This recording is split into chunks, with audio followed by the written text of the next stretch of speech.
For the vlog. This is for the vlog. 7, 6, 5, 4, 3, 2, 1. Ow. I went surfing. I literally like can't raise my arms above my head because I'm so sore.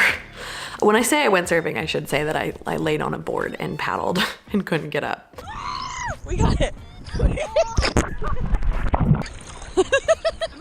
my god!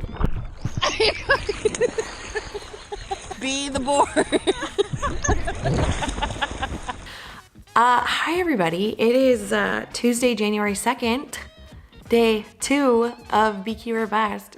I am not good at waking up in the morning. It's so early.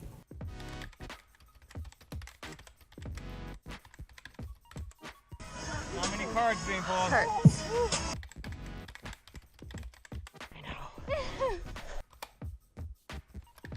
Not too hard for these cats. We're watching you, baby Sage.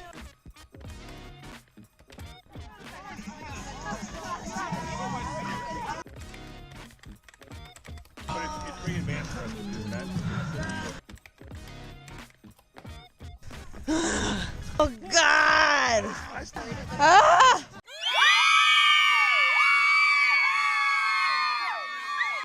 BQ or Bust, we're underway. Hi everybody. I have to say, talking to a camera is incredibly difficult because I've been talking to a microphone on my podcast, and now this feels totally weird. Can we talk about getting started? I was just recording my podcast for today, and I was talking about New Year's resolutions and how for a very long time, every New Year's, I would make a resolution to like lose weight or go to the gym or something stupid that it was never a resolution to get healthy or to feel empowered or strong or beautiful. It was always, I need to lose weight in order to be beautiful. It was never like, I want to put in the work to feel strong and to believe I'm strong and to feel like and to know, not feel like, to know that I'm the best version of myself. And that is what running did for me, and especially trying to BQ my impossible goal. The reason I started chasing my impossible was because I didn't think I could do it. And I vowed to myself that anytime I told myself I wasn't capable of something, I was going to at least try, because until BQ or Bust, I used to define myself as a quitter. I truly believed that I was a quitter, and that was just who I was. When something got too hard or too scary or too intimidating, and when the fear of failure was too great, I would quit. And I wouldn't even try sometimes. It was just, I knew the disappointment that the inevitable failure would bring, and so I just wouldn't even try. And trying to BQ that first time and learning that gift of like, just do what you can right now. When it gets really difficult, just say, I don't know if I'm capable of doing this, but I'm at least gonna try.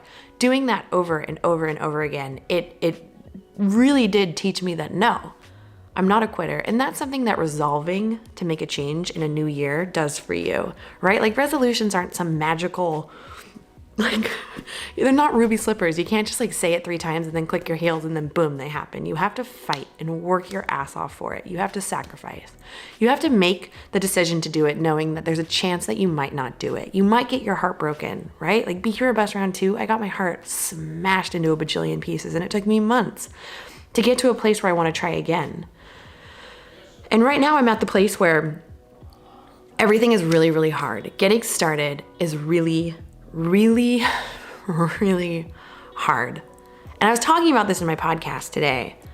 I post a lot about the struggle and how hard it is and how huge of, how like just miserable it is to get started. And my sister the other day was like, if you hate it so much, why do you do it? And I like tried to explain to her that the work takes weeks before it starts to get fun. And I know how much fun it is and how great it feels to know how strong I am. And I know that this part of it, struggling through and fighting through and just doing everything I can to get through this first part, is worth it. And I share that struggle because when I was getting started as a new runner, like I never saw anyone talk about their struggles and how doubtful they were and how miserable they were. I never saw anyone say it gets better. And that's what I want people to know, that they're not alone in their struggle. It's January 2nd. It's New Year's resolution time. And this year, the reason I launched Make Impossible Possible, Be Your Best Round 3 now is because I want you to set a goal that will empower you. It's not some normal run-of-the-mill goal. This is a goal that will bleed into every single aspect of your life. I never thought that running would teach me things about my normal life. I never thought that no regrets, no excuses would bleed into my personal life, my professional life, all these different things, because it's just running, right? It's just running, but it's not. It's so much more than that. I am really nervous because it's winter. I'm heading back to New York tomorrow. I've got all the excuses to not show up for myself. I'm traveling a lot. I'm doing all sorts of stuff. I've got a vlog, a podcast, another podcast, a website. We're all doing this together. We have a whole new program. I'm tired. It feels overwhelming, but it's worth it. It's absolutely worth it. You have to show up for yourself. You have to. And you have to know that even though it's really, really hard, no matter what it is that you're fighting for, you're not alone in your struggle, and it will get better. All you have to do is your best today. Yes? It will get better. I know it'll get better. Pep talk over.